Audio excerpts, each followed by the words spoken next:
나라는 지켜주지 못했다.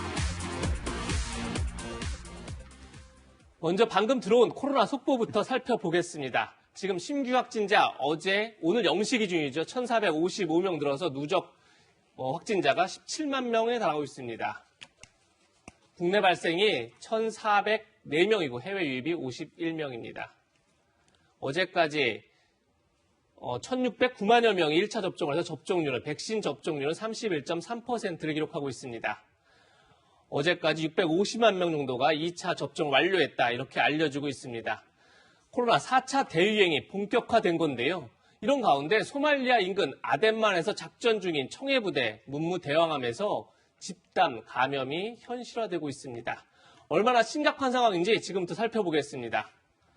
문무대왕함에는 승조원이 총 300여 명이 탑승해 있습니다. 현재까지는 7명이 확진된 것으로 알려지고 있습니다.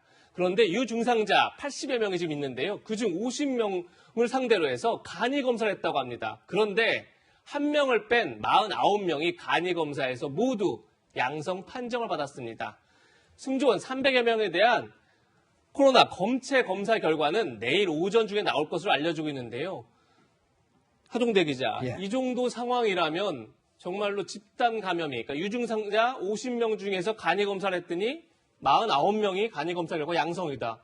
그렇다고 하면 내일 검체 검사 결과가 다 나오면 300명 중에 얼마나 나올지는 알 수 없지만 굉장히 집단 감염이 현실화됐다 이렇게 볼 수 있을 것 같아요. 예, 그렇게 봐야 되겠죠. 왜냐면은 일반 육지 같은 경우는 이렇게 돌아다니면서 다닐 수 있지만은 저기는 이제 배 아니기 때문에 그 안에 밀폐된 공간에서 이제 있을 수밖에 없거든요. 게다가 저기가 이제 아덴만 지역이라고 하는 곳이 중동 지역하고 아프리카 지역 사이에 있는 그 해협입니다. 거기는 보통 30도 이상이에요, 항상. 그러니까 그 안에서 에어컨을 항상 틀고 있는데 에어컨을 틀으면 어떻게 되겠어요?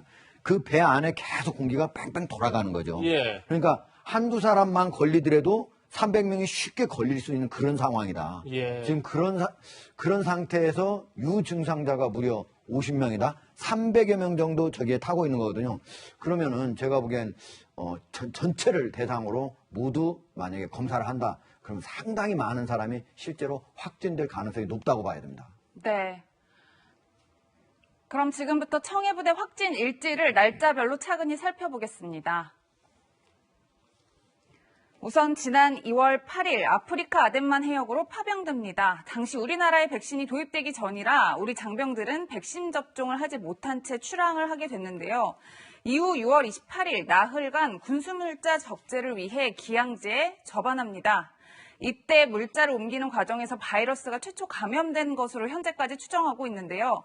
그리고 지난 2일 처음으로 감기 증상 환자가 발생합니다.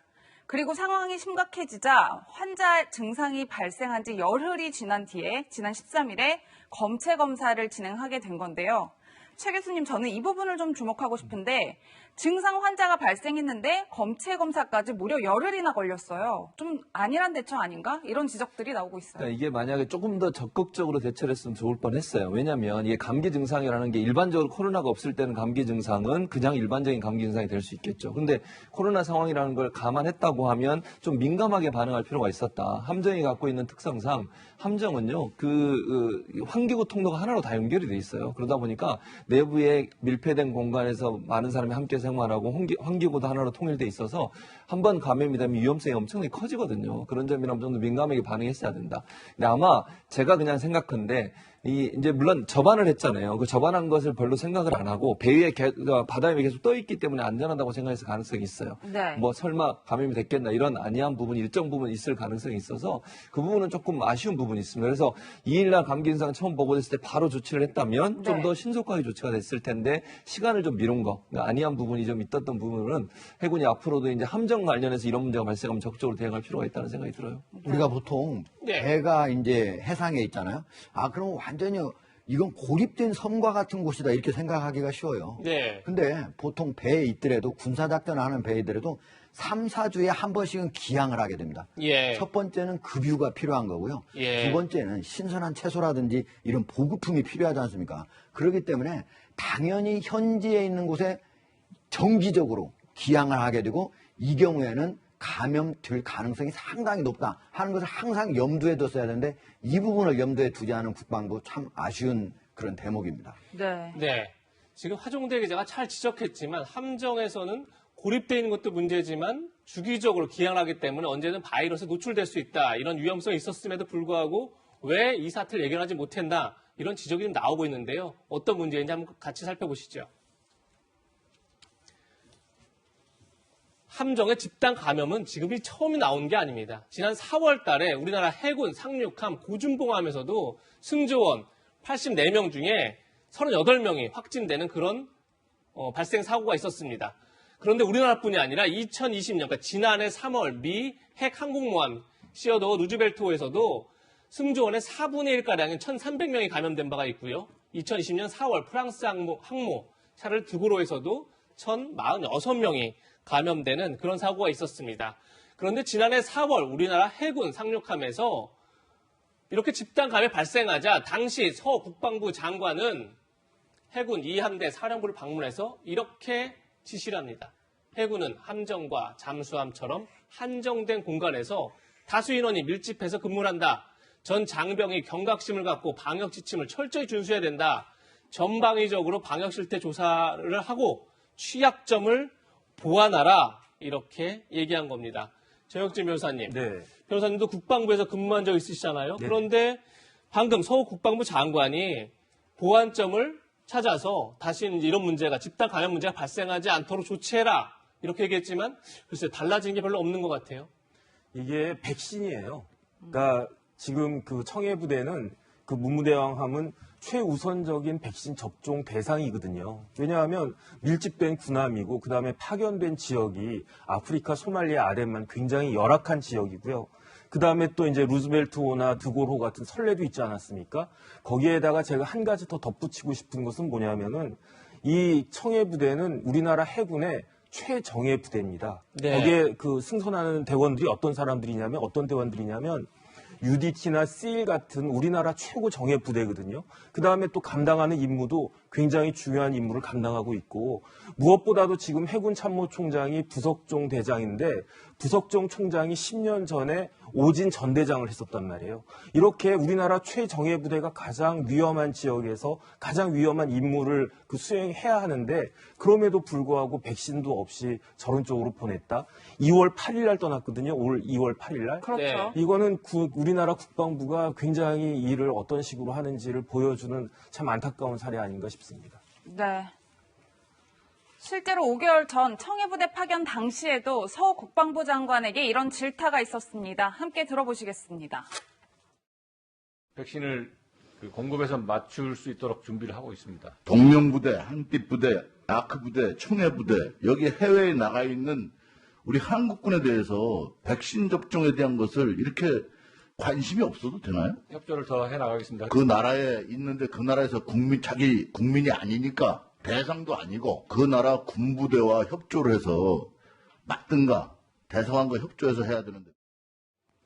네, 하기자 논란이 되니까 국방부에서는 이렇게 해명을 내놓았는데 백신 접종이 시작되기 전에 출항을 해서 백신 접종이 불가능했다. 또 백신 접종 뒤 이상 반응이 발생하면 응급 대처가 어렵다. 그리고 백신을 보관할 초전 냉동고도 없다. 이런 취지의 해명을 했어요. 네. 납득이 되시나요?